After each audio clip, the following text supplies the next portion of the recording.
Hi, I'm Bianca, and I'm 30 years old. It's been a while since this happened, but I want to talk about it while the details are still fresh. Let me start from the beginning. The first person I want to introduce is my husband, Matt. We met back in high school. I was a shy kid with a lot of anxiety and had trouble making friends, but for some reason, Matt liked me. We were paired as lab partners in chemistry and started talking. It took a long time for me to open up to Matt, but when I did, he asked me out on a date. Matt was one of the most attractive guys at our school, athletic and smart, so of course I said yes. Our one date turned into many, and the more time I spent with him, the more comfortable I felt. I loved that I could finally express myself around someone. Matt was caring and understanding, never pushing me to do anything that made me uncomfortable. I felt like I had hit the jackpot with him. Now let me introduce you to my mother-in-law, Olivia. She had a tough life. Her husband died when Matt and his brother were very young, so she had to raise them on her own. I always admired how she managed to do that, but she was extremely overprotective, especially of Matt. I realized this when Matt first brought me over to meet his family. Olivia's face twisted into an ugly expression as soon as she saw me, which made me shrink back into myself. From then on, she seemed to have a vendetta against me, always taking the opportunity to say something negative. At first, I tried to ignore it, but it started to get to me because it happened every time I saw her. So I talked to Matt about it. Olivia only spoke that way to me when Matt wasn't around. The next time we were at dinner with his mom, she made a rude comment about my appearance just as Matt was leaving the room. He walked back in and confronted her. "Mom, you can't say things like that." "What are you talking about?" she replied. "Don't play dumb.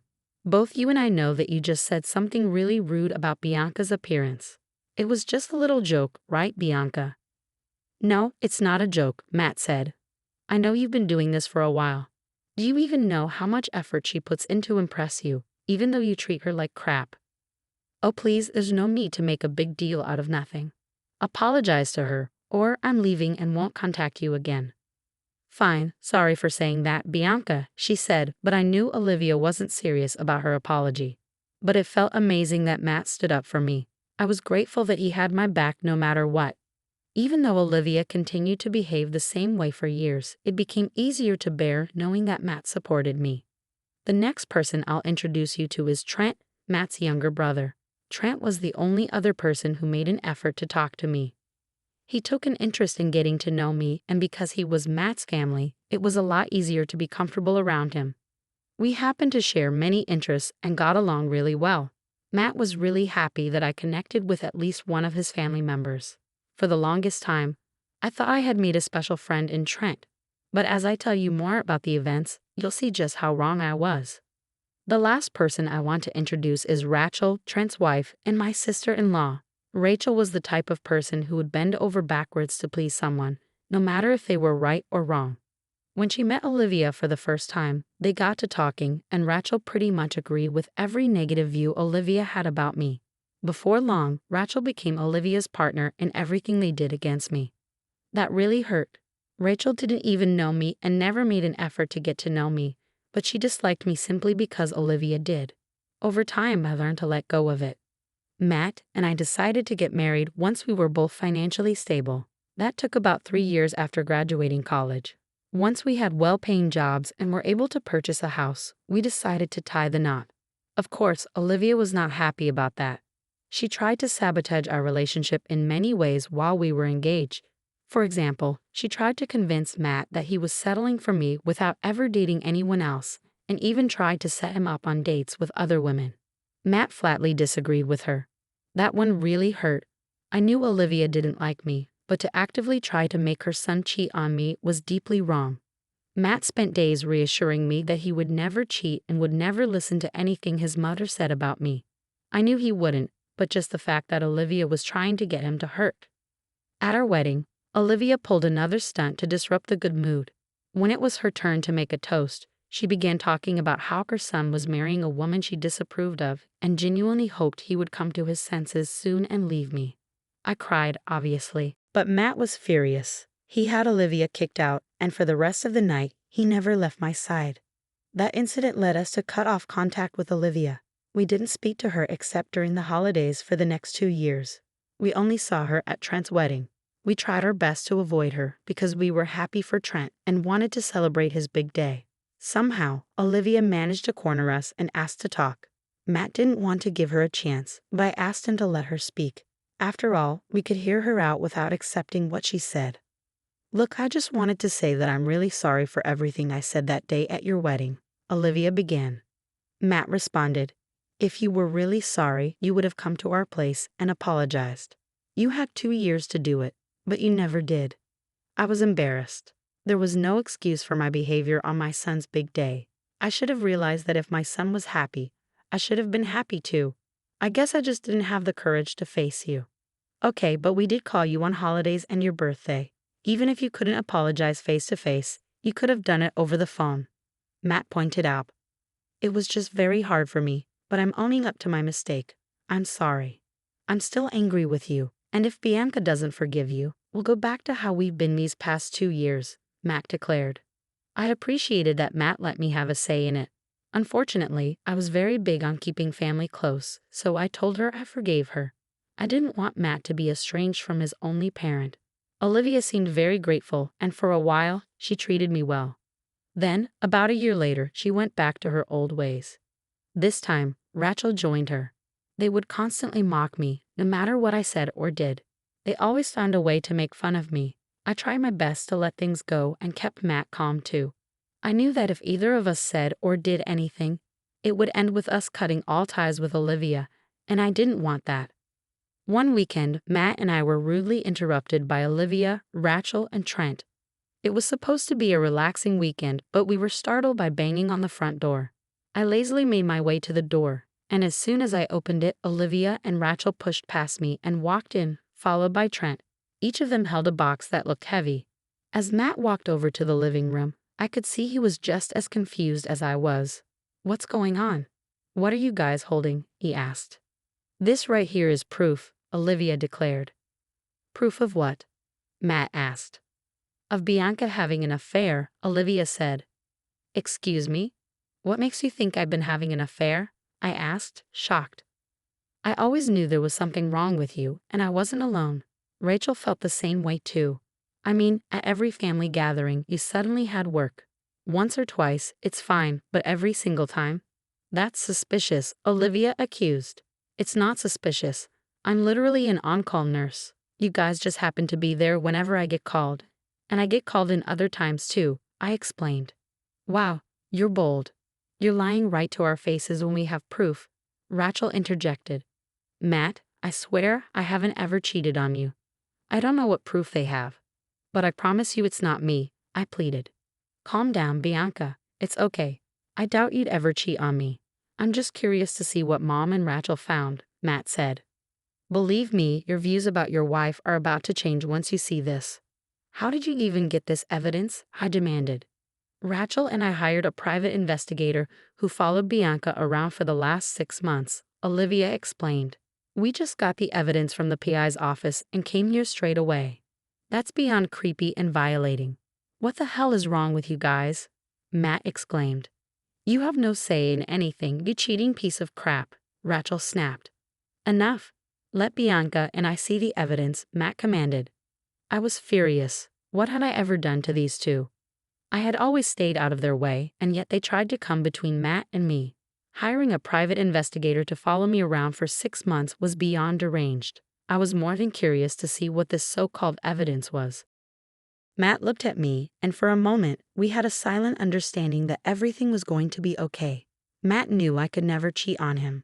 My social anxiety was almost crippling. It took a long time for me to get comfortable with someone. He knew firsthand how hard it had been for him to get me to even talk to him. The last thing I could possibly do was talk to some stranger and sleep with him. Working as an on-call nurse had helped me manage my anxiety, but I still shut down for hours after work. Matt had seen and dealt with all of that from the start of our relationship. I had always thought I would be single forever, so when the universe gave me the perfect guy, why would I do something so horrible to him? We opened one of the boxes and saw a large number of pictures and some investigators' notes paired with them, but none of the pictures had any clear faces. The woman did look shockingly like me. For a second, my heart dropped. I turned to look at Matt, and his face had drained of color. I began panicking, searching the pictures for any signs that might prove it wasn't me. I could hear Olivia and Rachel sniggering behind me. I was close to giving up and crying until I came across one picture where the girl had a tattoo on her right arm. I had no tattoos. I showed the picture to Matt, and his fear turned to confusion. It was like we were speaking in a silent language. We knew we had to figure out whose pictures we were looking at. We opened the other two boxes and began scouring through those pictures and notes. That's when, in one of the notes, the investigator mentioned me getting into a car with a particular license plate. The license plate looked very familiar, but I couldn't quite put my finger on it, so I showed it to Matt. He took one look at it and burst out laughing. All of us stared at him in confusion. Matt then leaned down to my ear and whispered whose car it was. I was so shocked that I couldn't help but burst out laughing too. Olivia, Rachel, and Trent looked very confused now, waiting for either Matt or me to explain what we were laughing about. But that never happened because Matt and I kept going through the pictures, laughing even more. Olivia and Rachel were visibly irritated and spoke up. "What's going on? Why are you guys laughing at the proof of Bianca cheating?" "Yeah, are you one of those couples that don't mind a third person?" Rachel added snidely. "Oh God, no, absolutely not," Matt replied. "We just found out something really, really funny." "What could possibly be funny about cheating?" Olivia asked incredulously. "Oh, that's not me in the pictures," I explained. "Yes, it is. We looked through a couple of the pictures, and it's definitely you," Olivia insisted. "Look at this one picture. See the tattoo on the girl's hand?" I pointed out. "Yeah," Olivia responded. "Bianca doesn't have any tattoos," Matt said. "What if it was a temporary one she put on to avoid getting recognized?" Rachel suggested. "I hate having tattoos on me. I've never even put on a temporary tattoo," I clarified. "Okay, well, we made a mistake. What's so funny about that?" Olivia asked, still irritated. "What's funny is the identity of the man in these pictures," Matt said. "You can barely make out who that is." "How do you know who he is?" Rachel retorted. "Because of the investigator's notes. Here, take a look at that car plate. Do the numbers look familiar?" Matt handed them the paper. Rachel grabbed the paper out of Matt's hand, and Olivia and Trent gathered around her to read it. As soon as they read it, their expressions changed dramatically. Olivia's eyes widened in shock, Rachel's face went white, and Trent began sweating profusely. "You see, the number plate belongs to Trent's car," Matt revealed. "And the more you look through the pictures, the more you can clearly see that the man is Trent." Matt passed the pictures over where Trent's face was almost clearly visible, save for either a mask or a pair of sunglasses that he used to cover his face. Now, I didn't know why Trent was cheating on Rachel, but it was satisfying to see Rachel's world crumble the way she wanted mine to. I decided to let Olivia and Rachel start the drama. I retreated and stood next to Matt, trying her hardest not to break into laughter. "Trent, what is this? Are you cheating on me?" Rachel demanded. "Listen, I can explain," Trent stammered. "Are you serious? This is not how I raised you," Olivia exclaimed.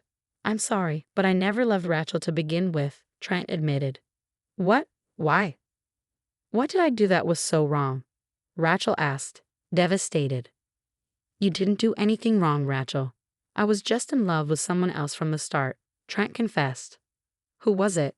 Rachel asked, her voice shaking. "Bianca," Trent revealed. "What? Excuse me? What the hell is wrong with you?"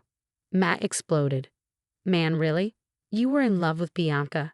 You chose this ugly witch over me? Why? Since when?" Rachel was in disbelief. "I've been in love with her since Matt introduced her to us. She was just so beautiful and calm and quiet. I don't know, I liked that. Plus, when she did get comfortable enough with me, I found out that we shared a lot of the same interests," Trent explained. "Oh God, I'm going to be sick. So you found someone who looked just like Bianca?" Rachel asked, horrified. "I knew you guys were already trying to ruin their marriage. I sort of hoped I could speed it up, and if they did get divorced, I could swoop in and have her," Trent admitted. "First of all, she is not some property that you can have. Secondly, get the hell out of my house. You are sick and twisted and beyond any help. I hope you rot. Never come back, never speak to me or Bianca again. As for you guys, Mom and Rachel, I want you out too," Matt demanded. "But we didn't even do anything," Olivia protested. You did enough. I entertained your little game, but now I am done. It's beyond disgusting that you hired someone to follow my wife around so you could try and break up my marriage. I want nothing to do with any of you. Out, Matt commanded. I couldn't even begin to describe how queasy I felt. That was the last thing I expected. I just remember Matt holding me until I started breathing regularly. I was disgusted by the way Trent saw me. I had only gotten comfortable with him because he was the only one in Matt's family who actually tried to get to know me. But to find out that he had made that effort because he wanted me was beyond disgusting. Matt was not feeling any better. He was fuming. He couldn't believe that his own brother was capable of being such a creep. He promised me that he would stand by any decision I made regarding everything that happened. I obviously wanted zero contact with all of them, especially Trent. I never wanted to see his face ever again. Of course, Trent did try to reach out to me about a month after everything had happened. He actually tried to convince me to leave his brother again. I later found out that he had sent those messages to me after he had gotten divorced and lost everything he had to Rachel. I had blocked him right away then, but when I think back on it now, it's amazing that he possessed that amount of audacity. Anyway, I had to go back to therapy for a while after that incident. I needed a place to vent about my feelings, and since it concerned his brother, Matt would get too wound up about it. He too went to therapy to sort his feelings out. It's been about a year since all of that happened. Matt and I have moved on and are living full and happy lives. We haven't seen or heard from Olivia or Rachel since then. I hope, if nothing else, that they learn to never meddle in anyone else's life. Back then, I was a mess after finding out what Trent thought about me, but now I'm at a place where I can laugh at it. I'm glad I came out of it strong, and even more glad that Matt and I's relationship also grew stronger. Always make sure to be kind to all those in your life.